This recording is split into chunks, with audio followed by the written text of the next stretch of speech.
hiwalay mula sa Diyos, mga kapatid, at gumagawa sila ng mga bagay sa sanlibutan ito sa kanilang sariling ikakapahamak, mga kapatid.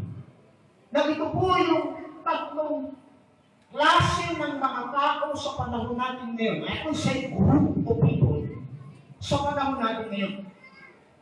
And we belong, mga kapatid, sa unang banggit. Those who work and live as children of God to serve God's purpose. Now, ang mensahe ko kayo umaga, mga kapatid, is walk worthy of your calling. Tayo po'y tinawag ng Diyos, mga kapatid. Can you say amen? Hindi po ang Diablo, hindi ang sanlibutan ang tumawag sa atin.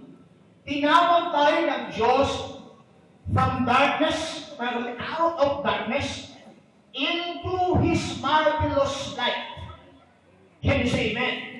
Tinawag tayo ng Panginoon mula sa kadiliman ng sanlibutan ito hanggang sa kaniyang kagilalas na kaliwanag. Na kung inyo pong kilala si Enoch, ang sabi po ng Genesis chapter 5, verse number 28, Enoch walked with God, and he was not, for God took him.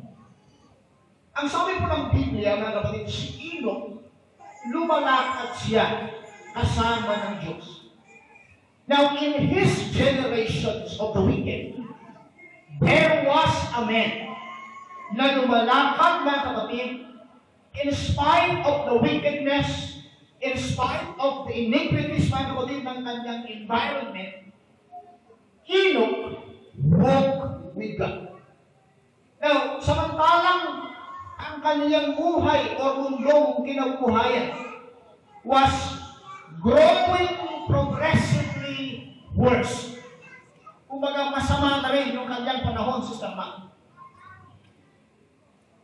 While the hearts of men were evil continually, and God was getting so tired of their sin and hate, there was a man who walked with God.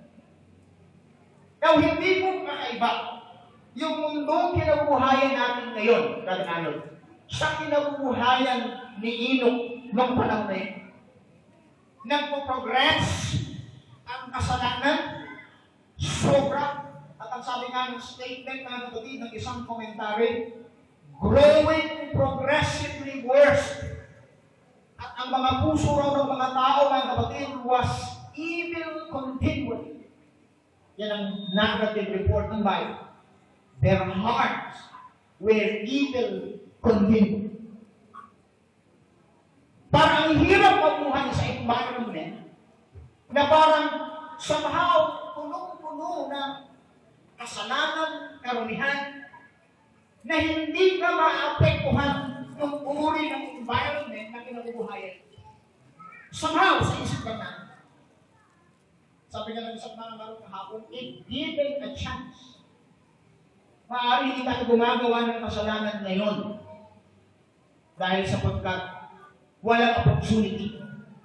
But if given a chance, anong gagawin natin? Nalala sinabi ko sa Diyos, hindi ka gumagawa ng masama dahil una, kung gagawa ka ng masama, di ba, magkakaroon ka ng another woman. Kung wala namang pera, ang hirap yata na. Pero kung paano? Gumana at lumago ang negosyo, lumaki ang sweldo mo. If given a chance, na kaya mo na. Ano gagawin? Siyempre parang hindi namin gagawin yan. Pero paano? Dahil maraming mga tao masabing hindi nila gagawin.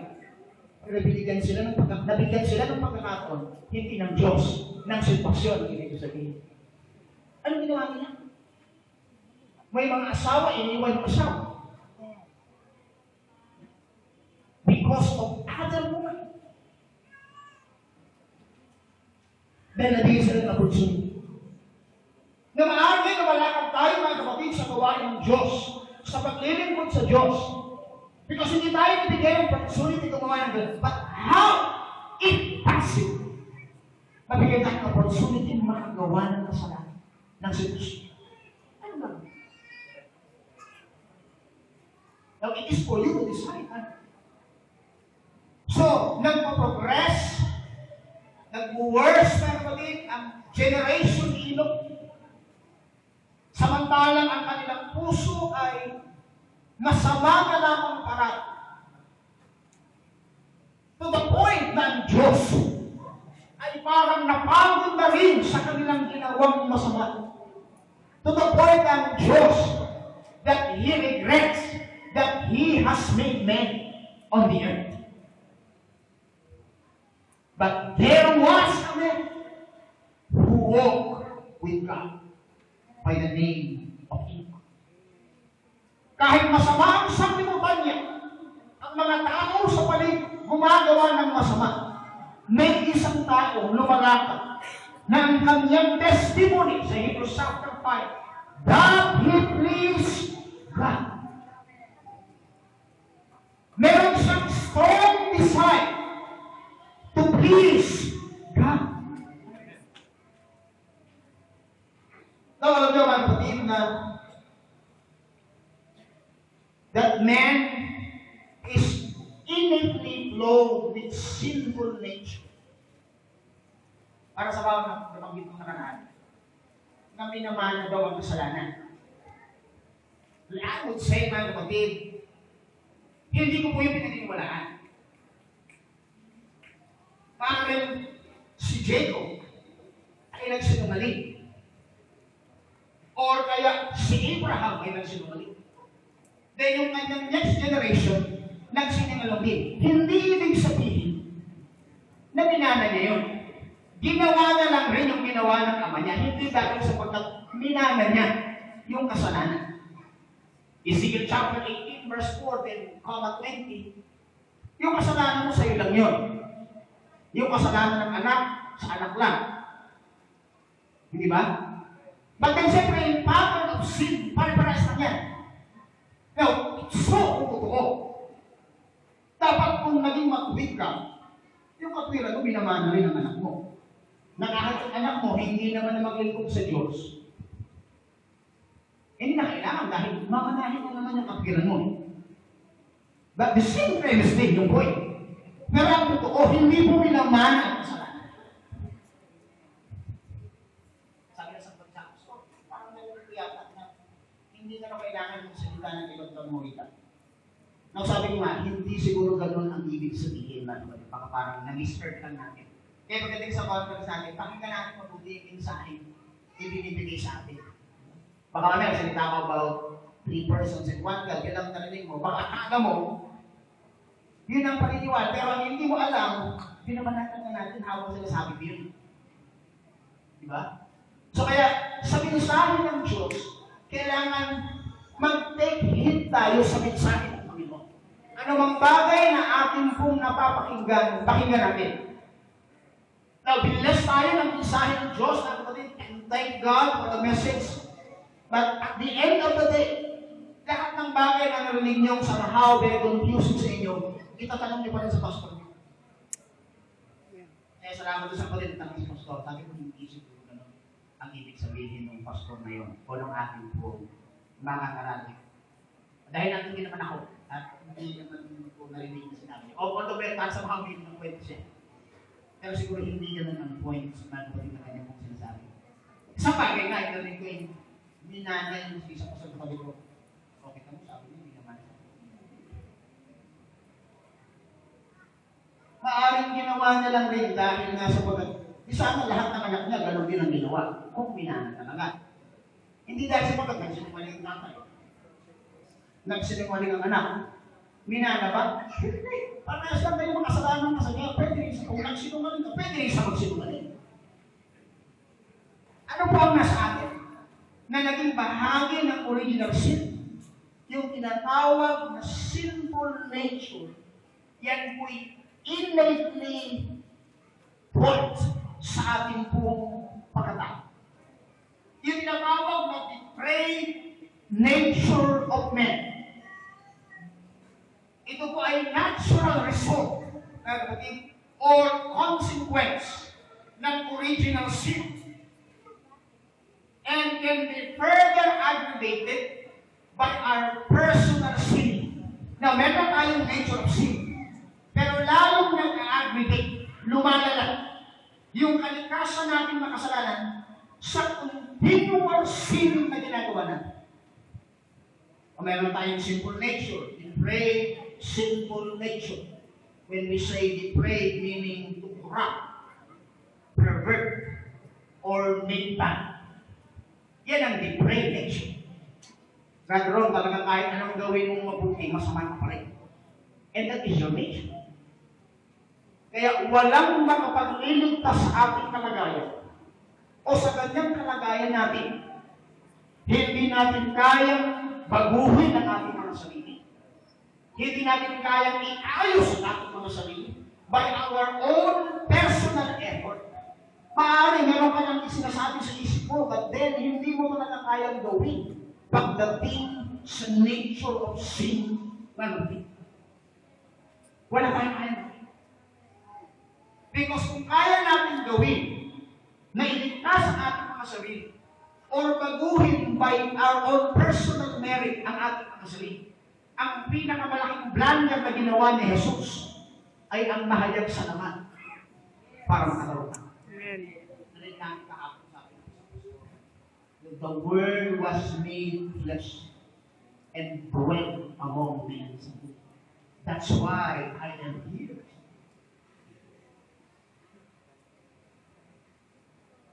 Ganun ang sabi niya. Sino kaya yun?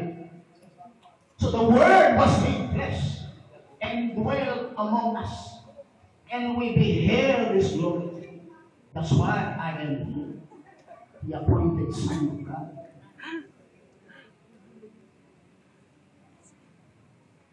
Kamukha ko, habang sinasabi niya na kasi manong din siya, dahil sa kanyang sarili, hindi niya rin matatanggap. Ang matigas na kasi, nasabi niya na yan ng 2005 pa.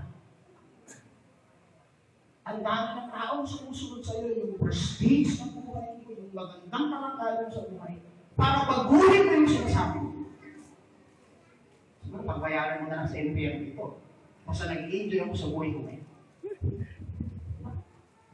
Anong masama kung sabihin mo parang, kapatid, parang mali yata yung nasabi ko nung nakaraan. Binabawi ko. Hindi naman siguro masama. May mga pananaw na pwedeng magbago. Baka inisip niya ako, naniniwala ko sa predestination. Baka one of these days, sabihin ko, hindi ko naniniwala sa Pentecost. Nung nag-aral ako, ang paniniwala ko ay impost. Wala namang masama. Kung sabihin kong magbago ko ng pananaw pagdating sa bagay na yan. Pastor, post ka naman. Hintayin nyo lang, kapatid. At hindi masama sa inyo. Kung alam mo tama yun, bakit? Hindi mo yun ang maniwala. O kaya kung ang tama pala ang isang Diyos ang pagpapasa, baka isang araw sabihin ko sa inyo, mga kapatid, hindi na po ang maniniwala natin ay oneness. Naniniwala ko iisang Diyos pero may tatlong person. Kung tama po yun. Pero sa palagay ko, baka hindi. Diba? Now, balikan natin yung ating pumisahe, mga kapatid. Dito, sinasabi po ng Bible, mga kapatid, because of the depraved nature of men, sinupa ng Panginoon ang creations. Ang lahat ng nilalang ng Panginoon, even the ground, the field itself, ay kinurse ng Panginoon. At imbis na itubo ay yung magandang halaman, nagpatuwang Diyos ng thorns and thistles or thistles. And ang mga bata hindi na po safe mamuhay na kasama ng mga ahas, ng mga lobo. Dahil po ang tao hindi po nakasala. Pwede kayo mag-alaga ng leon sa bahay. Pwede kayo mag-alaga ng ahas sa bahay. Anaconda malaki. Dahil sinasabi ng Panginoon na 66 ng Isaiah na dating ang time sa millennial reign of Christ. Ang bata bubulog daw sa lunggag sa baro ng ahas na makamandag, hindi siya gagalawin. And the land shall live. Yun daw po pa pwedeng mamuhay sa kasama ng mga leon. At yung mga mababangis na hayop, ang kanilang kainin ay straw or dahon. Di ba? Now, mangyayari ang sabihin niya, reign of Christ, but then, kung hindi sana nakasala ka, ganyan sana ang original plan ng Diyos, ba kapatid?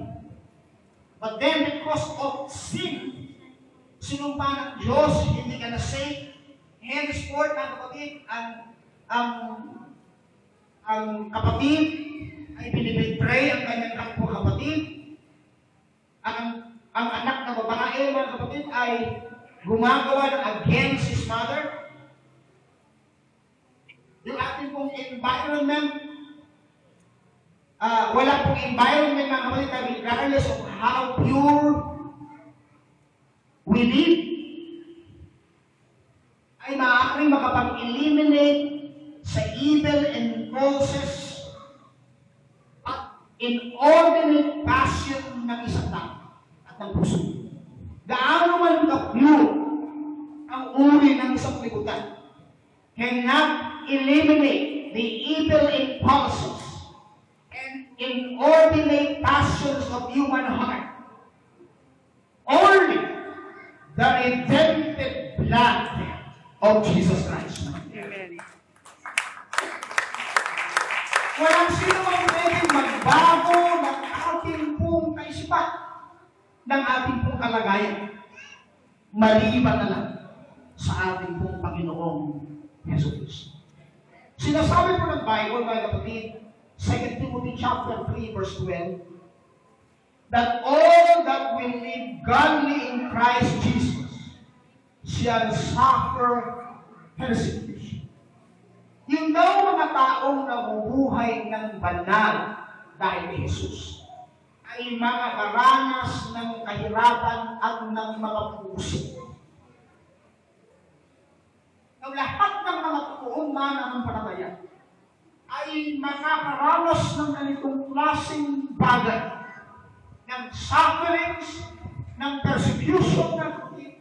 At kung ito'y nagaganap sa atin, huwag tayong mag-alinlangan kung tayo ba'y nasa kalooban ng Diyos o hindi. Because the more na tayo po'y namumuhay ng mag-win in this present generation, makaka-experience tayo ng suffering, ng persecution, ng mga marami ng matamit ko na bagay. And don't question na bakit ito nangyari sa atin. Meron ako isang narinig na nag-eksperimento raw ako na scientist sa dalawang aso. At ito pong dalawang aso ito ay sinasabi roon sa pag-aaral na yan, yung isang aso ay binigyan siya ng daily provision, lahat ng pangailangan dadagdagan na sa kanyang hindi niya na kailangan pang kumilos, lumabas ng kanyang lugar para maghanap ng pagkain dahil sa araw-araw. Lahat tubig, pagkain, binibigay na lang sa kanya. Yung isang aso raw ay hindi ganun ang kalagayan. Para makakain ang aso ito, kailangan niyang humanap ng kanyang sariling pagkain. May mga pagkain siyang gustong kunin pero mayroong mga trap kaya hindi niya kinukuha. Hanggang sa sobrang struggle sa araw ng paghahanap ay nakasusumpong siya ng pagkain at saka lamang siya nakakain. Pagkatapos daw ng isang taon na pag-aaral, hindi na pumabot ng isang taon. Yung asong araw-araw ay binibigyan ng daily provision. Namatay siya agad. Kaysa rin sa aso na naghahanap ng makain, nag-struggle in life na kapatid. Talagang naghihirap siya para makakain siya. Mas tumagal pa ang buhay niya. Kaya siya, amen. Anong pinapakita ng pag-aaral mo? Yung mga tao na laging merong struggle, mas lalong tumatagal ang buhay. Kasi hawalangin din ng Diyos, yung struggle, yung persecution, yung suffering na naranasan mo, Para din yan sa ikabubuti at ikatitibay natin. Kaya yung mga pagsubok na nararanasan natin, mga kapatid, sa ating pong paglilingkod sa Diyos, ay bahagi yan ng buhay natin para maging matibay, maging matatag tayo. So, hindi tayo tatawagin overcomer kung walang pagsubok, walang mga paghihirap. Amen. Salamat si Brother Andy, nandito na kasama natin, mga kapatid. Matagal din natin siya hindi po nakasama sa gawain po ng Diyos, pero thank God, kasama natin sa ngayon. Ang kasi nila, natin, siyempre, makapagin silang nawala sa gawain ng Diyos, pero wala pa po kayo, nandito na sila noong panahon na yan. Pero salamat po sa Diyos, mga kapatid, nag-thrive sila. Hanggang ngayon, nanalo ko sila sa gawain ng Panginoon, nanalo lang ako ng pagsasawa. Kaya, isa mo tayong mag-isip agad sa mga punto na may kapatid nag-fail, tapos parang kinukunti mo na ka, wala nang pamasa. Hindi. Sino nakakaalam ng puso sa baka? Pagdating after a year or after 5 years, kausapin ko rin siya ng Diyos at manumbalik siya sa Diyos. Kaya huwag tayo magaling mag-pray. Ang dapat na ginagawa natin sa mga kapatid na nag-pray, pray for them. Just pray for them. Kasi yung makanumbalik sa ating puso ng Diyos.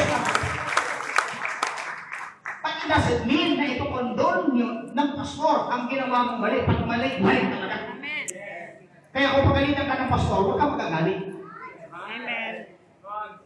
Amen? Kung pagalitan ka ng pastor dahil mali ang ginawa, then hindi ko condone ka ng pastor yan. Kung may mali kang ginawa.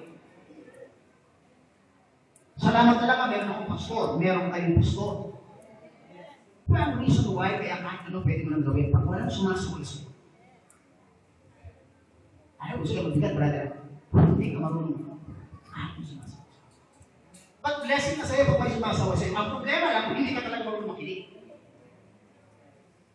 Well, reason why, maraming mga taong gumagawa ng sa spiritual activity nila.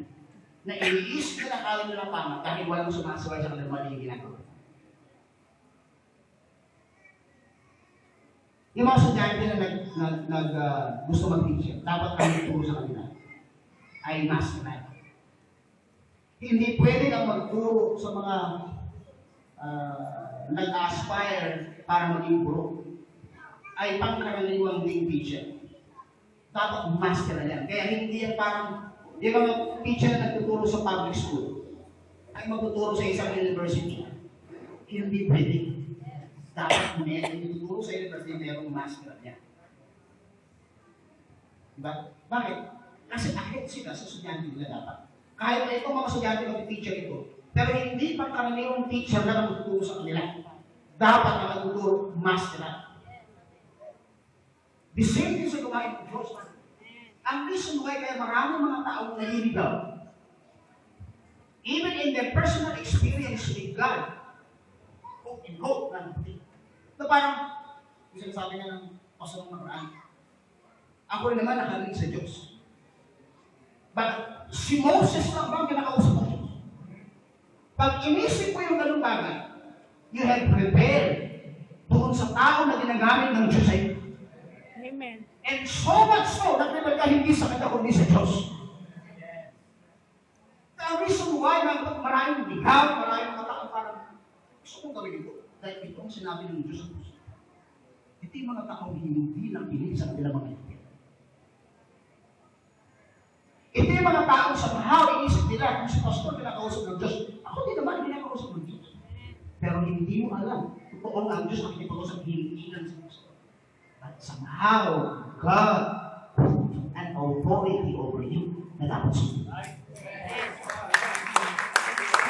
Isipin dahil may speaking, may babasa ka rin ng Bible, iniisip mo tama ka rin. But you have to understand that there is an authority na binigyan ng Diyos over you na dapat mong sundin. At hindi mo lapatin.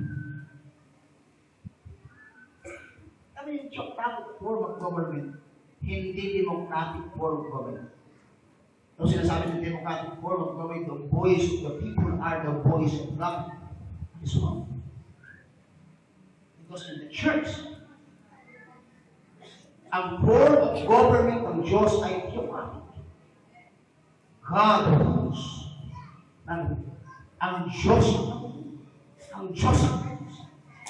And He used a man like him para pangunahan ang kanyang gawin.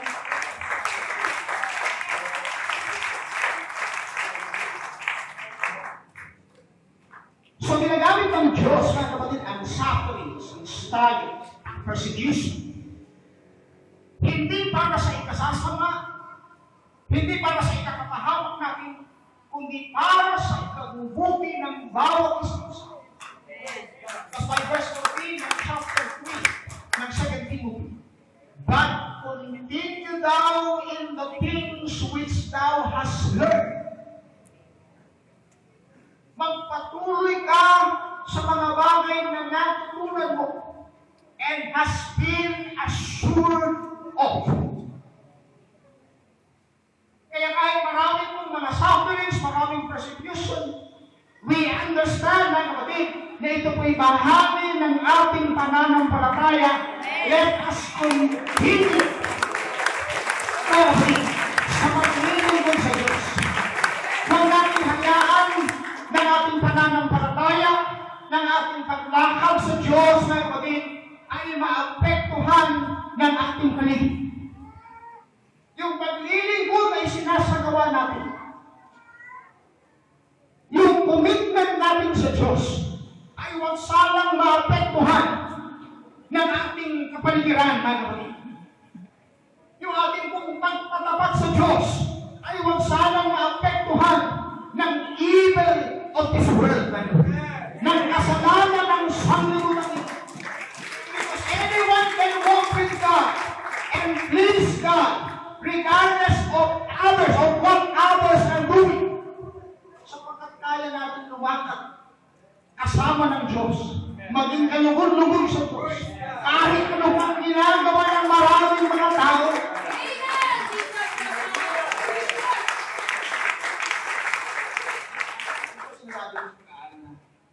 Ang man was being tempted through the eyes.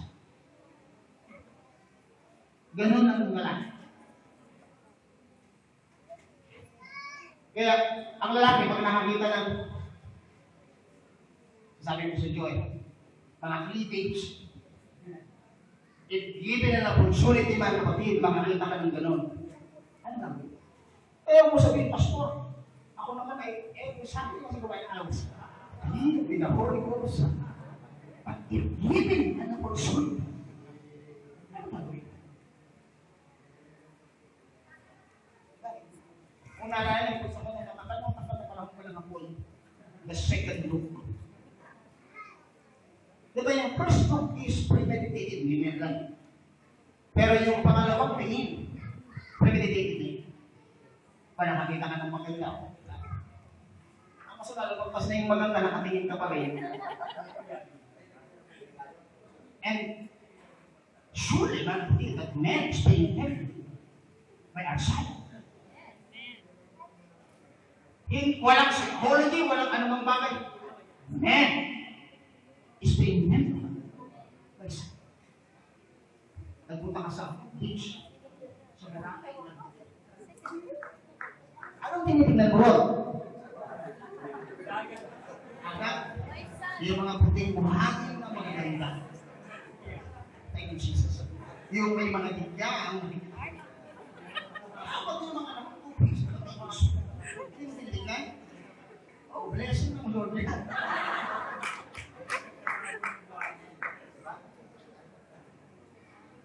Now, it is very natural, man. That's why those women na namumuhay ng may kapatid, mukha kayo daw siya. Salamat kayo sa Diyos, hindi niya tinitingnan ng mga tao dahil mukha kayo daw siya. Hindi kayo ang naging dahilan para sila magkasala. Pinaikot kayo, no? Hindi sila lang gawin. Kung meron tayo mga bisita ngayon. Kasi ang tawag ng isang Bible ay model sa parang or may hingo. Bakit yung mga babae gusto ng ganyan nasa? Gusto ng minister. Hakbang sa akdanan, hindi ko alam kung paano hakbang. Pag sinilipan mo naman, nagagalit. Lalaki ko sabi nga ng baba. Nabigyan naman ka ng opportunity yung gano'n sa open pass. Tapos meron na kaliwan. Anong gagawin mo? Lalaki. Magagawa ka pa rin. Wala.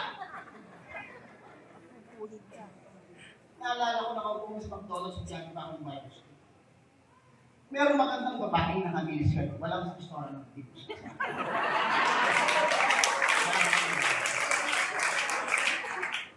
Magandang babae na. O, puso ka kapatid.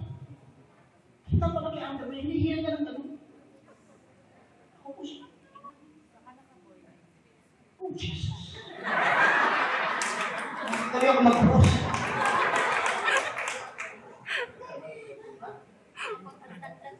Pero ang ibig ko sabihin, wala eh, nakita ko ano magagawa ko? Ang mabigat kasi after mo makita, ano yung isip? Hindi mo sasabihin sa inyo kung ano yung isip.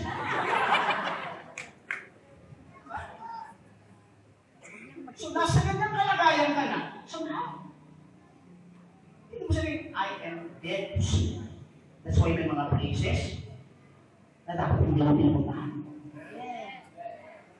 May mga tao, may mga lugar na dapat iwasan. Kasi sabi ng Bible sa 1 Thessalonians, abstain. Magsalayo raw tayo sa lahat ng anyo ng kasamaan. Huwag mo sabihin, Pastor, wala akong masamang ginagawa. Hindi ang isa yun. But yung opportunity if given a chance, anong gagawin na?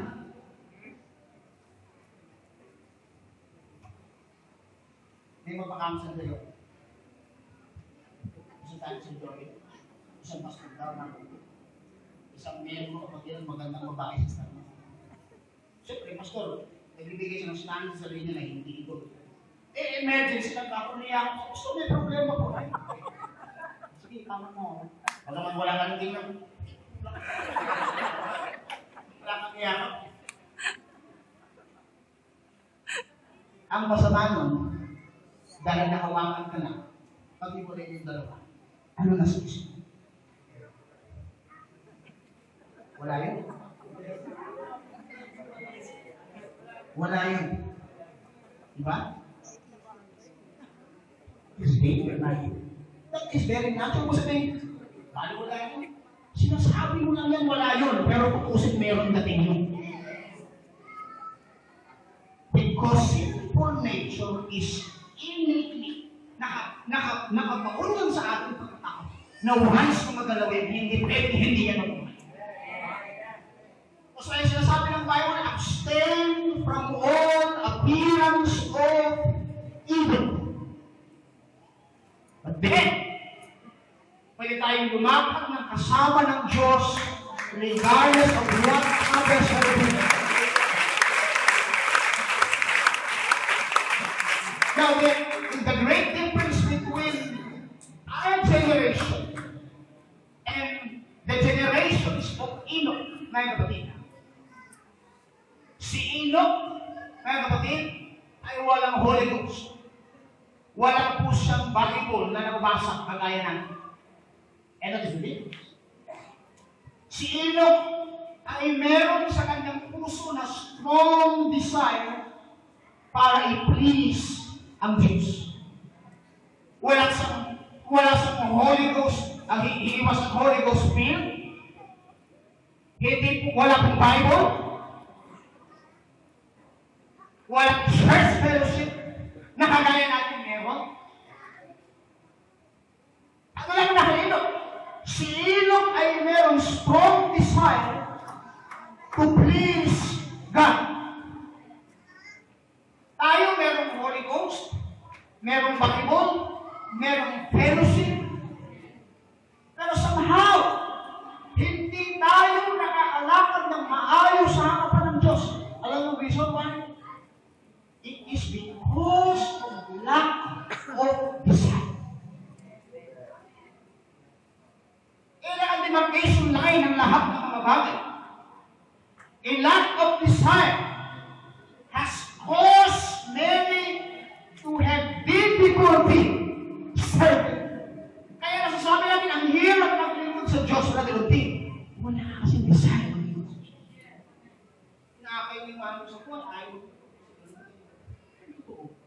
walang desire maglingkod sa Diyos. Lack of desire will always find excuses.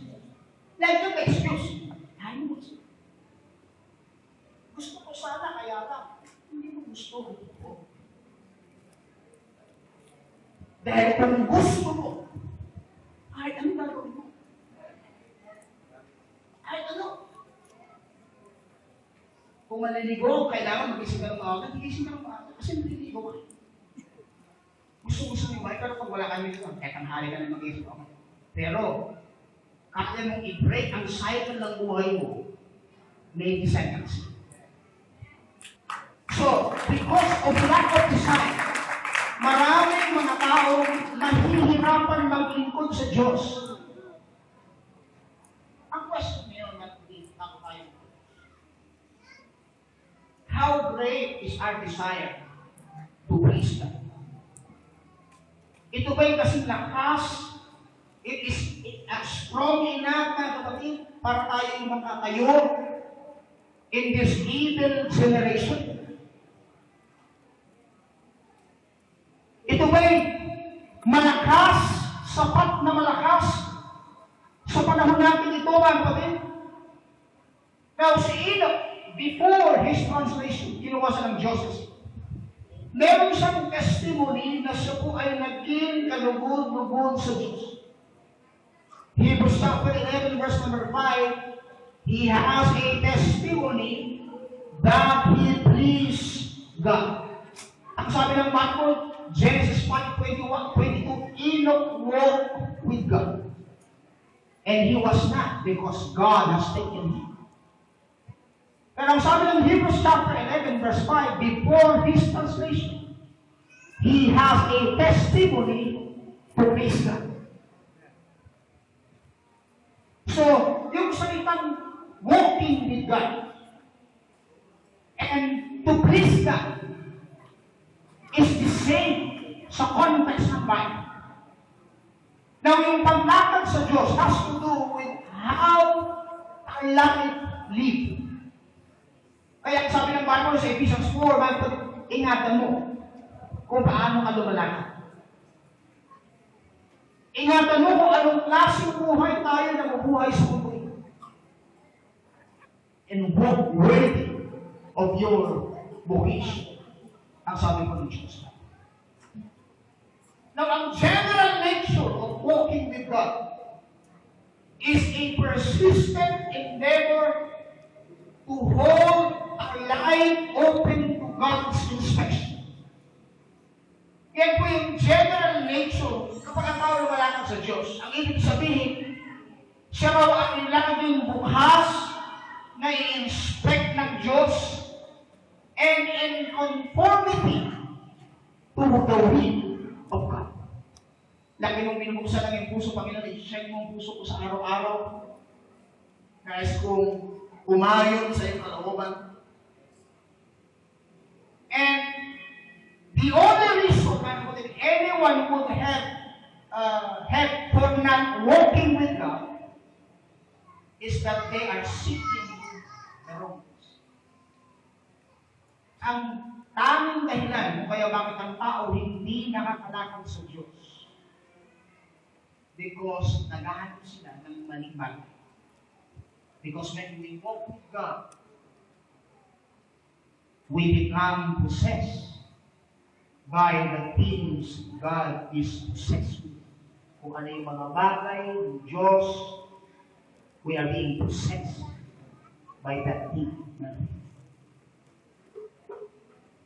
Now, si Enoch, hindi rin po nabuhay na madali sa kanyang present generation because this generation grew worse sa kanila pong kasalanan. Ang darkness was surrounding him. Walang sign were given, mga kapatid, walang special na bagay na nangyari sa buhay niya para mag-decide siyang lumakad kasama ng Diyos. He just simply chose in the midst, mga kapatid, of darkness. I want to follow God. I want to please God. Masama rin ang kanyang paligid. the end of the day, he has a strong desire na is kung mapalukuran ng Diyos.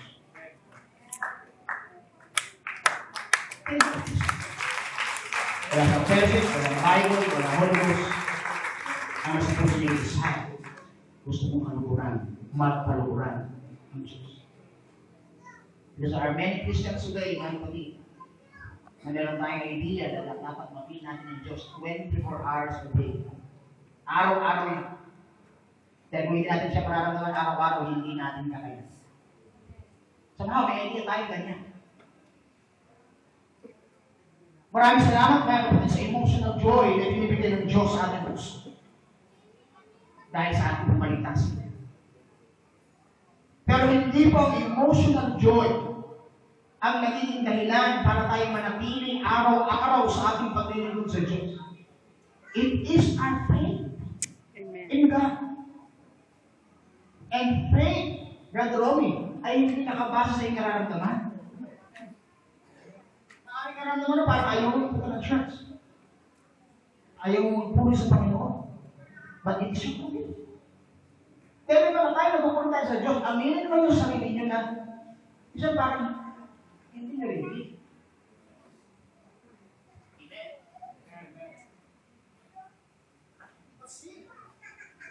Ginagawa niyo pa rin. Pero hindi siya pa rin. And kapag ginagawa natin yung pagpupuri sa Diyos, nararamdaman natin yung presensya ng Panginoon sa buhay. Dahil hindi kailangan para somehow, hindi criterion dapat. Lagi ko sa maramdaman umiyak. May tayo nagpipray ka. Hindi mo siya nararamdaman sa emotional faith. But you have to pray. You have to worship God. You have to exalt the name of Jesus. Pag ginawa mo yan, lagi namang ina-award ng Diyos yung ginagawa sa kanyang harapan.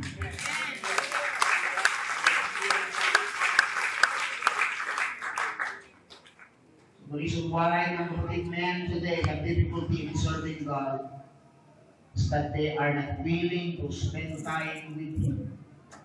Because to walk with God would well mean we have to give our other things we might enjoy so as to spend our time with Him.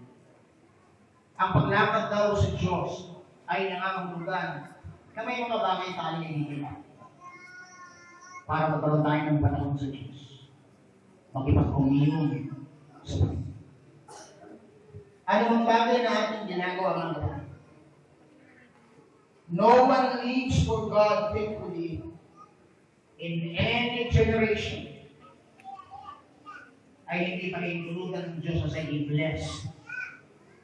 Ngayon, or giving Him the deserving rewards of eternity. Ang universal testimony, mga kapatid, tungkol sa mga taong lumakad, they stand against their generations. They were persecuted. Kaya kung tayo lalakad sa prinsipyo ng salita ng Diyos, ipipersecute tayo. Pag magiging bahagi tayo ng mga men of God, na somehow they are marked by the truth.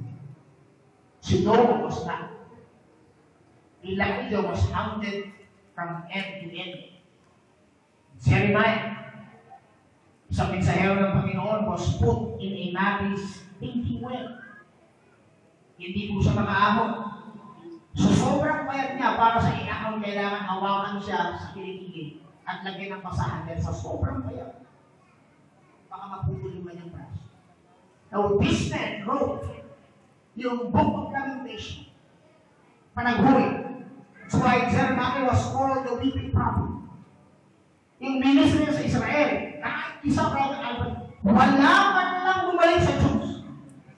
Paano ba namang hindi ka iiyak niyan? O Israel, manumbalik ka sa Diyos. Kasi yan yung isang salita sa Lamentation. It is because of God's goodness that we are not consumed. It is new every morning. Great is His faithfulness. Dahil sa kaawaan ng Diyos, pero naging masamang tama, tapos pinatay ka na sa akin ng Diyos. Kung ako ang Diyos, yung sabi ko sa inyo, kung kayo tumalikod sa akin, papatayin ko na kayo pupunta ka lang sa Ebreno. Pero sa kamat na lang, ang Diyos hindi gaya natin mag-isip. Hindi buburutin. Hindi magaling magtampo. Gaya natin. Buti na lang ang Diyos, hindi ganun. Pero sabi ni Jeremiah, dahil sa biyaya ng Diyos, that we are not consumed. It is new every morning. Ito'y laging bago. Matigas ang ulo mo ngayon, Brother Arnold. Dumami na naman. Bukas ng umaga, may bago na namang biyaya ng Diyos. Kung ako yan, hanggang isang linggo na ako magaganon. Pero, daang libong taon ang Diyos, still laging. Alam ko man ng balik. Kaya mga panahon na nagwala tayo sa ayos, ang Diyos parang pagkain natin mag-isip. Isang lubog na bubog na. Ano ka? Kung ang Diyos na mo, wala tayong lahat dito. But it is known every morning. Great is His. Last thing na natin. It was the message of God na kapatid ang naging dahilan kaya itong mga men of God ay nagpatuloy. It was God's message na nagbe-burn sa kanilang mga puso. Kaya sila kahit mamatay, kahirapan, they proclaim the word of God. Jeremiah said sa Jeremiah chapter 20 verse 9, but His word was in my heart as a burning fire shut up in my bones. Sabi kang salita ng Diyos ay parang isang apoy na natakpan sa kanyang puso. Sasabog yan pag hindi niya. Kaya hindi maaaring manahimik siya. Kailangan niya sabihin. Because it was like a fire shut up in my bones. And I was ready, napapagod siya, with forbearing. And I could not stay. Yung pagsalita ng Diyos na nasa kanyang puso, parang isang apoy na nasa loob ng kanyang buto, kailangan niya nilabas. Dahil nakakapagod na parang hindi mo ilabas yung apoy, dapat ilabas yung apoy. I cannot forbear. Inspired na yung generation ni Jeremiah na ang Israel masama. They rejected God, and still He preached the word. So human lips speaking anointed words to a wicked people, finding it easier to suffer to the point of starvation rather than strife, or stifle the God-breathed voice that burned like scorching fire within us. Para mas maiging kahit mangaroon ka na kahit patayin ka kaysa yung salita ng Diyos, hindi mo lang maipagana.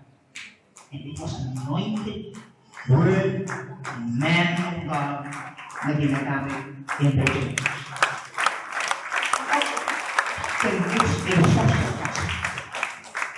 Mga bagay na gusto mo lang marinig sa lugar na ito. Kaya natin gawin. Some of a message na parang makamasa na Jesus, mahal ng Panginoon. But when it comes to seat of men, this world is open to preach fire man of faith sa atin. Hindi mo yung mahal ito, pero mo yung pupunta. Dahil sa hindi mo ipinangaral yung tama, hindi mo sinabi yung dapat mong sabihin because ayaw mong masaktan ng tao. Hindi mo na makangaral na sabi ka, sino ang sabi sa iyo, ayaw yung maulubog, magsilpo sa kanya. Kung ginagamit ko yung termino na yun, mas masakit. Kayong lahi ng ulubog. Sino nagsabi sa inyo na magsilayo kayo sa likong lahi ito? Ganun yung mga makangaral ng Diyos. Pero hindi natin kasang ginagamit yung term na yan. Ano yung sabihin? Pero kapag nangangaral tayo ng bagay na dapat tayong sawayin, hindi tayo nag-hesitate sa ganyan. Maaaring masasaktan ka, pero sa ikabubuti niya.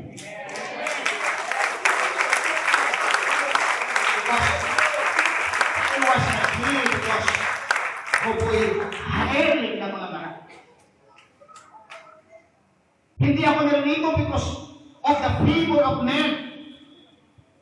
I am here because God called me in this circumstance. Ako ay nagpasalamat sa Diyos sa pagsuti ng mga pag-minister.